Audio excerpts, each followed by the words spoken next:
కన్యక గర్భాన పుట్టి పవిత్ర బీజుడైన యేసుక్రీస్తు ప్రభు ఆ పవిత్ర రక్తాన్ని కార్చడం ద్వారా పవిత్ర సంఘాన్ని కొన్నాడు. ఈ పవిత్ర సంఘములో సమాధానాన్ని ఉంచాడు. ఈ పవిత్ర సంఘములో ఐక్యతను ఉంచాడు. నువ్వు మారు మనసు పొంది బాప్తిస్మము ద్వారా సంఘములో ప్రవేశిస్తే ఉన్న ఐక్యతను కాపాడుకోవాలి, ఉన్న సమాధానాన్ని కాపాడుకోవాలి. నువ్వు దేన్నైతే స్టార్ట్ చేయలేవో, దేన్నైతే ప్రారంభించలేవో దాన్ని చెడగొడుతున్నా అపవాది కూతురువి, నువ్వు అపవాది కొడుకువే. అందుకే సంఘములోనికి ప్రభువు చేత నడిపించబడి లోపలకు తీసుకొచ్చేవారు ఉంటారు. అపోస్తుల కార్యాలు 2:42 ప్రకారం వారంతట వారే అపవాది దూతలుగా సంఘములో జొరబడేవారు కూడా ఉంటారు. ఈరోజు సంఘాలు ఎలా తయారైపోయి చెప్పనా?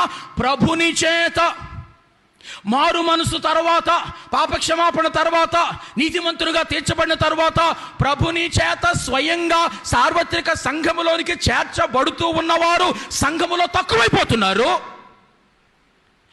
క్రైస్తవ పేరు పెట్టుకొని, మాది క్రైస్తవ కులం అని చెప్పుకొని, మా తాతలు ముత్తాతలు ఇక్కడే పుట్టారు, ఈ గుడికే వచ్చారు, ఆ స్తంభం మా తాతే కట్టించాడు, ఈ గుమ్మం మా తాతే ఇచ్చాడు అనుకుంటూ ఇందు లోపలికి రక్షణ లేకుండా జొరబడుతున్న సాతాను సంబంధులు.